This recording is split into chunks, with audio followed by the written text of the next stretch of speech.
اعوذ باللہ من الشیطان الرجیم بسم اللہ الرحمن الرحیم اللہم صل علی محمد وعلی محمد۔ 13 رمضان المبارک کا جو دن ہے یہ نسبت رکھتا ہے حضرت قمبر کے ساتھ، یعنی حضرت قمبر جو غلام امیر المومنین تھے ان کی شہادت کا دن ہے۔ آج آپ کے سامنے ان کی سیرت اور تاریخ کی کچھ معروضات آپ کی خدمت میں عرض کرنے کی سعادت حاصل کروں گا۔ حضرت قمبر کی جو ولادت کی کچھ تاریخ یا سن ہے وہ معین نہیں ہے۔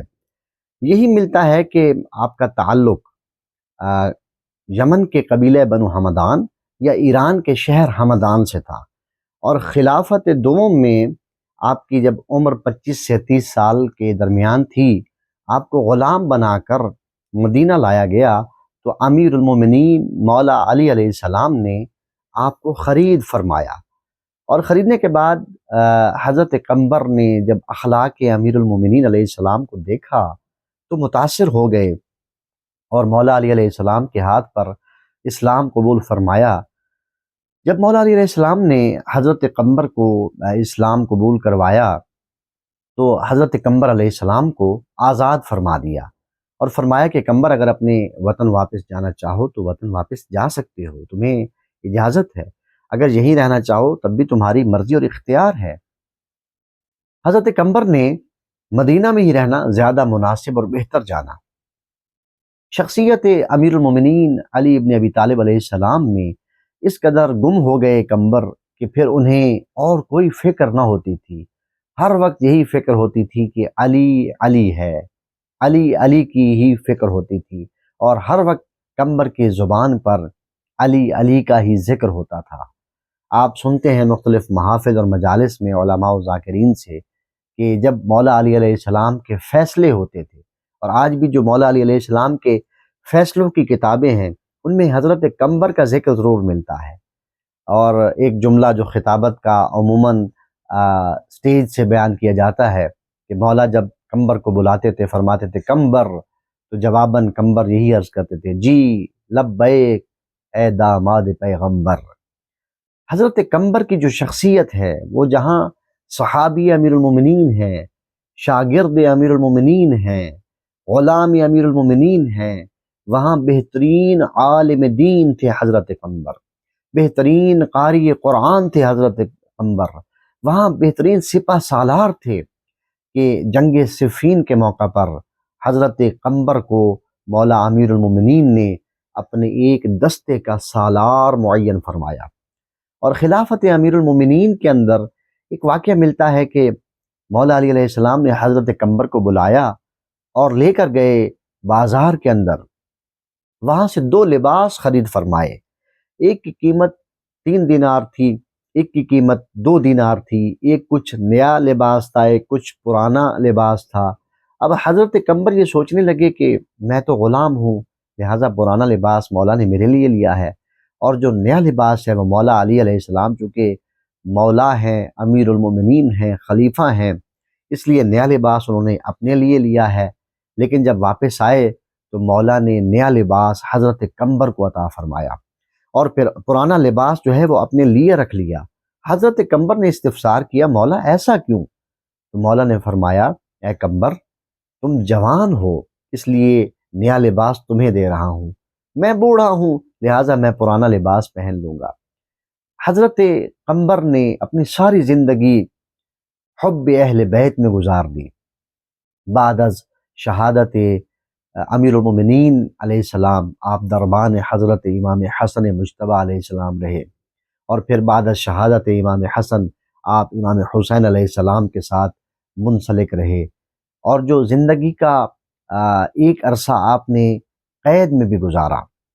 اور کربلا میں حاضر نہ ہونے کی ایک وجہ یہ تھی کہ اس شدید قید اور شدید پابندیوں اور سخت بیماری کے سبب آپ کربلا حاضر نہ ہو سکے تھے۔ لوگ جب آپ سے استفسار کرتے کہ آپ کا شجرہ نسب کیا ہے، آپ کا نسب نامہ کیا ہے، تو حضرت قمبر یہ نہیں کہ اپنا نام بتاتے اور کہتے کہ میں قمبر ہوں اور قمبر ابن حمدان ہوں یا قمبر حمدانی ہوں، لوگ آپ کو ابو حمدان کے نام سے یاد کرتے تھے۔ لیکن مولا کا یہ غلام چاہے سلمان فارسی ہوں یا حضرت قمبر، ان سے جب بھی تعارف مانگا گیا تو انہوں نے اپنا نام بتانے کے بجائے جو جملے کہے میں آپ کے سامنے وہ پیش کرنا چاہتا ہوں۔ بالخصوص جب لوگ پوچھتے تھے یا جب حجاج ابن یوسف نے، جو سخت ترین ظالم حکمران تھا اور خالصتاً دشمن اہل بیت اور بالخصوص دشمن مولا علی علیہ السلام تھا، اس نے جب حضرت قمبر کو اپنی ضعیفی کی عمر میں قید کروایا۔ یاد رہے کہ حجاج کا جو زمانہ ہے وہ 75 ہجری سے لے کر 95 ہجری تک تقریباً 20 سال کا عرصہ ہے جب وہ حکمران رہا، تو اس نے اپنے اس عرصے کے دوران حضرت قمبر کو قید بھی کروایا، اور پھر جب اپنے سامنے بلایا تو کہا کہ اپنا تعارف کرواؤ۔ اب وہ اپنے کہیں یہ سمجھ رہا تھا، اپنے ذہن میں یہ خیال لیے بیٹھا تھا کہ قمبر مجھ سے استدعا کرے گا، گزارش کرے گا، درخواست کرے گا کہ میری ضعیفی کی عمر میں مجھے چھوڑ دو، مجھے آزاد کر دو، اور اپنا تعارف کروائے گا۔ لیکن وہ قمبر کہ جس کی رگوں میں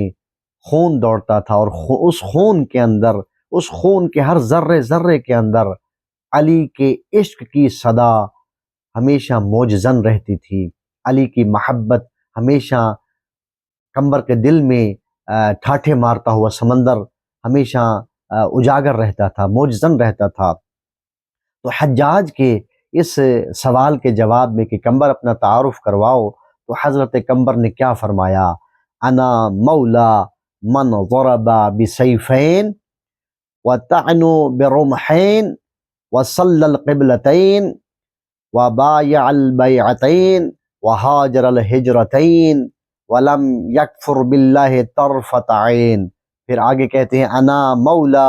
صالح المؤمنین ووارث النبیین وخیر الوصیین وامیر المؤمنین ونور المجاہدین وزین العابدین وافضل القائمین وسراج السالکین وابی السبطین الحسن والحسین ذاکا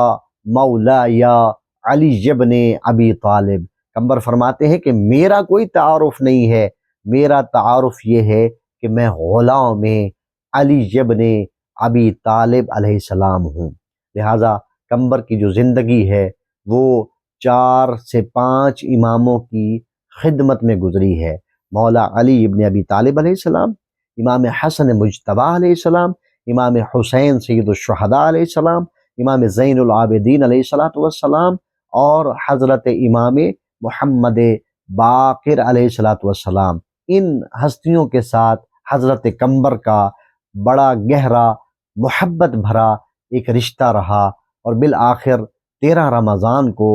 حب علی، عشق علی، محبت علی، مودت علی کے جرم میں ظالم و جابر حکمران حجاج ابن یوسف نے آپ کو شہید کر دیا۔ اللہ کریم کی کروڑہاں رحمتیں ہوں حضرت قمبر پر۔ پروردگار ہمیں بھی زندگی کی آخری سانس تک عشق علی میں زندگی گزارنے، جینے اور مرنے کی توفیق اور سعادت عطا فرمائے۔ اللہم صلی علی محمد و آل محمد۔